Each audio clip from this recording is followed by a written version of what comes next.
Hi, I'm here to tell you why a value-added tax with a universal basic income is still progressive. Imagine this is a rich citizen and this is a poor citizen and this is the government. Both citizens get $5 every month, but the poor citizen spends it on food and the rich citizen spends it on electronics. Since a value-added tax is a tax on spending, they pay different amounts back into the system. How's it, gang of dudes and dudettes? My name is Sean and welcome back to my channel, where we have a very special video today. And I know I say it a lot, but the Iowa caucus is coming right up. Okay, Iowa caucus is coming right up. Keep that in mind. All right. February 3rd. A lot of people are still undecided. Many people are still undecided, and we need to take this time to share videos like this to sway any potential Bernie bros or anything like that. So make sure you share this video and like, or any other videos like it for sure. Not just for me, but because we need to get as many potential swing voters over into Yang's corner as possible, because a caucus is all about being as loud as possible and as many people there as possible, right? So this guy is 100% awesome and right when he says that a VAT plus a UBI is 100% regressive. He does a great job. I will link his, I think his YouTube channel. I will link his channel in the description below, so you guys go and show him some love. Share his video as well. Get that out there. But I'm going to about to compile another video with this one, so you'll get two videos in one here so that we can actually show and share with other people to get them swinging over. Any potential Booker supporters who might be looking for a home, right? Or any, you know, Klobuchar supporters who are just really not into her, but they like her over Warren, right? Or any Warren supporters who are just like, what is going on with Warren? We don't like her, right? Or any, especially Bernie bros, right? Because Bernie is, you know, big on his healthcare plan. And this person right here, I don't know if they're a member of Sorority of Yang, but this is the channel that I originally found it on. So I'll link this channel in the description. If anybody has the original channel, I think this is the one. So I don't know, but definitely I want to use my bully pulpit, you know, because my channel has the gravy. You know what I'm saying? I want to use some of this algorithmic gravy to throw this video out there and get as many people knowing about it as possible. Because these college students are demolishing, you know, Sanders' plan with data and facts. And we want to be able to show, you know, potential Sanders, Bernie bros who might be looking at Yang. We need to be able to thoroughly convince them. Now, you know, I'm no expert on this stuff, so I do the best I can, you know, with some basic comparisons and you know, my videos, I scream it till, you know, till the cows come home, right? But the thing is, these people do it a lot better. So I'm about to get out of the way. I want you guys to watch this video, but make sure that you smack a like, make sure you share. We have to get this video into the algorithm, into as many people's hands as possible, because crunch time is coming up, guys, and we have a path to victory. Speaking of path to victory, I will be uploading a video immediately after this talking about Yang's path to victory. So after you watch this video and share it around, don't go anywhere, because I will be having another video. And one last quick thing before we get into the video, I do have a Patreon. So if you guys want to make sure that Yang has some sort of YouTuber out there making content for him, no matter what happens to him, no matter which path he takes, no matter if he goes through the White House and beyond, or whether he skirts the White House and does something different, I will be here making content as long as you guys help back me up. So that's the way you can support the channel. Otherwise, just make sure that you guys share these videos and you guys get this stuff out here so Yang can actually get the votes that comes for the caucus in Iowa. And I will be doing a big update video on that right after this. So I'll catch you on the other side of this video, and let's get right into it. Can you please explain the difference between Bernie's healthcare plan and Andrew Yang's healthcare plan? Yes, in order to understand the difference between Bernie's plan and Yang's plan, you have to understand Medicare. And Medicare is split into two systems, which is traditional Medicare, Medicare Advantage, and then we have Yang's plan, which is working off of the capitation model. And I'm going to go into all three of these. So there's an issue with our Medicare system, and private insurance kind of follows it. So with traditional Medicare, we have this issue where claims are accepted almost just for whatever reason. This drives up costs because doctors will prescribe procedures after procedure after procedure, whether or not it's necessary or not. So if you go to a doctor and they say that there's a slight error or a slight thing with your blood work that didn't go through, it wasn't necessary for what you were trying to see, but let's go ahead and get your blood work again. And so you might go through like 3 or 4 visits when you only needed 1. And this drives up costs.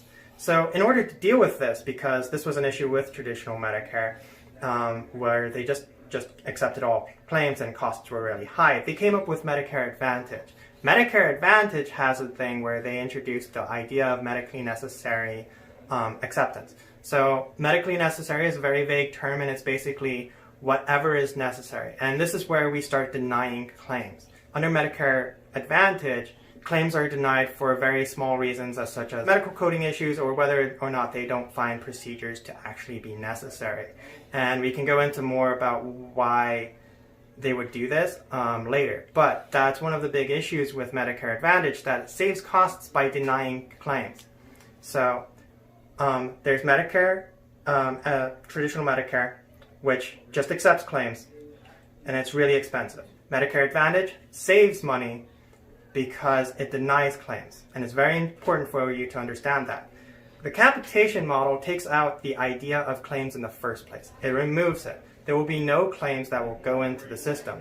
Basically, the way that doctors will be paid is that they will say a patient will enroll with a provider, and then the provider will send their insurance or the government or whoever's on their insurance and say, I have this patient enrolled, their health is like this, you're supposed to pay me this much money for this patient. And then they pay that money to the doctor for that patient every month, whether or not that patient goes in. This does a few things. With traditional Medicare, they accept everything, and so they have all these procedures. With capitation, they have a flat amount, and so doctors have to figure out what's the most efficient way for them to deal with their patients. So they need to make sure that their patients are healthy. They need to make sure that they don't visit as often, but they also need to make sure that they have good well-being and good outcomes as well, because obviously if you have bad outcomes for your patient's going to go to a different doctor.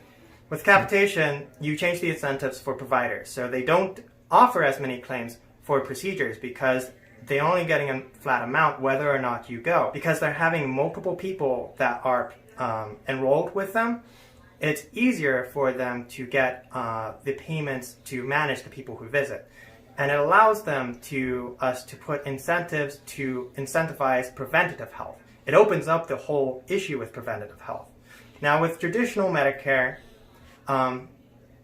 we don't have any incentive for preventative health. The best way to get money is to treat patients as if they're just on a production line. You only value them for the amount of procedures you can prescribe. Now, they don't do this for any malicious intent. This is just how the system works. With Medicare Advantage, the insurance saves money by preventing doctors from over-prescribing procedures. But they can be overly scrupulous on this, denying claims. And, because the government will have a set amount of money that they can afford for each patient, and that number could fluctuate, they might be incentivized to deny claims for whatever reason. The thing with Bernie's plan with these two systems is that we don't actually know which one he has. Well, we don't know which is Bernie's... We don't know if Bernie, the way he's accounting for things, is going to be close to traditional Medicare or Medicare Advantage or somewhere in between. But we don't know that. But even then, we have the idea of capitation that throws out the whole medium between these two systems. So if you find a medium, you're going to have the disadvantages of both, but at a different rate. So you'll have a more expensive system, and as it gets more expensive, you'll be accepting more claims. And that's where the medium is. So it'll just get more expensive as you make it less likely that claims will be accepted. And as it gets more expensive, that means higher costs or higher taxes for everyone. With capitation, it's a flat amount. So you can set each citizen or each person that is enrolled in this thing has this block of money attached to them. And wherever they're enrolled, that money is get there. So it's really easy for the government to actually account for how much their costs are going to be, especially when it comes to preventative medicine. Yang's plan goes beyond just changing the payment system from fee-for-service, which is traditional Medicare, and Medicare Advantage, which is the whole issue that we have with claims, and it switches to capitation. And he also goes beyond capitation by improving holistic medicine.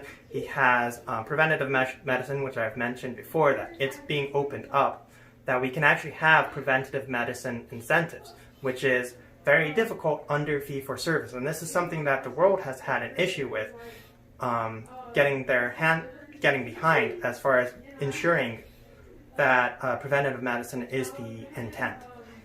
And so, because we're switching to capitation, we can move things there. So there's also a thing with holistic medicine where doctors are incentivized to look at more than just your physical history of like your heart, your lungs, your ears, your nose, and just making sure your basic physical goes through. They also have access to a psychologist of your choice that you've accepted for them to view, or someone that your doctor has recommended so that they can review your psychological history and say, hey, you've been depressed and we see that your cholesterol is rising.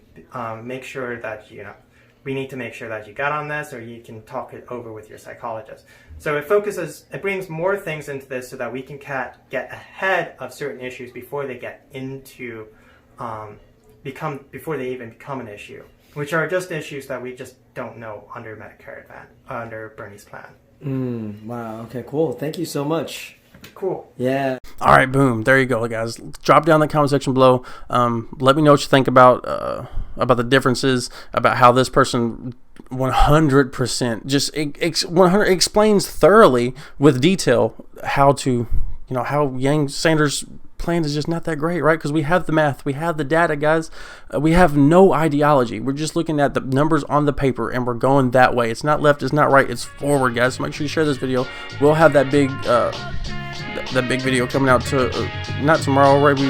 Maybe later on tonight. I might wait till tomorrow. I'm not sure. Let me know what you guys think in the comment section below. I might go ahead and get it up there. But yes, so let's get these videos viral, guys. I'll catch you guys on the other side. 1, 2, 3.